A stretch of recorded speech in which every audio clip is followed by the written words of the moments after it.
I went through some child abuse stuff when I was younger. It took me a long time to confront that and resolve it and work through it. And that's the whole idea, is to create awareness for it, some education around what people can do, what parents can do.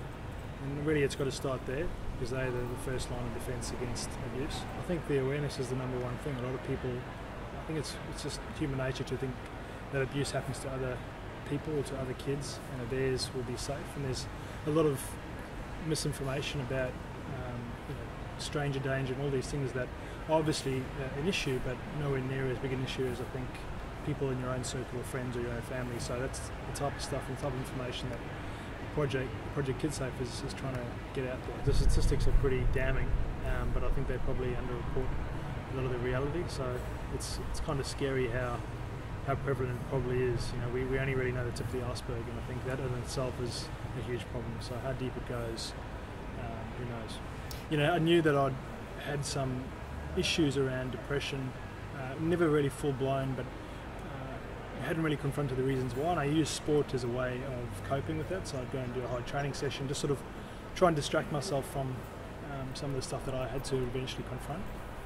And that actually, ironically, worked out quite well. I played for South Africa at junior level, captained the under-21 side to Rugby World Cup victory in 2002, and then got a contract to come to Australia and play for the Brumbies.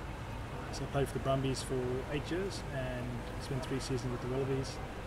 And then in terms of how my story and how I'm involved with Project KidSafe, early in 2012 I decided to publicly talk about my childhood abuse, subsequent depression, and then how I worked through all that stuff. I didn't really give it too much thought. I think every time it started to come up, I'd find another excuse or another thing to do, and that's one of the things about professional sport. There's always something to focus on. You're flying somewhere to play a game, or you've got an injury to get over. It's a pretty fast-paced lifestyle.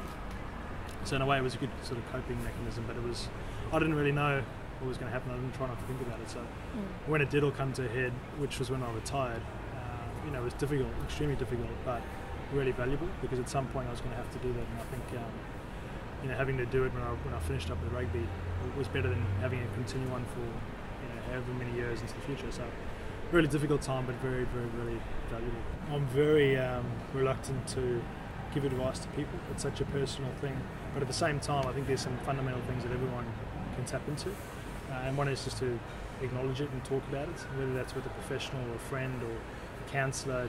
That's I think is the first and most important step. For me, being able to verbalise what I went through took me 29 years, and if I'd done it earlier I would have begun this journey to get well a lot quicker. So really I think that's important. And then after that I think a lot of it is trial and error.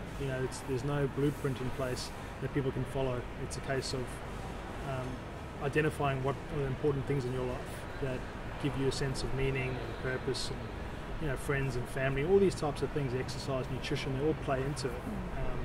None of them is everything, but everything is something, and I think people need to sort of experiment and work their way through it.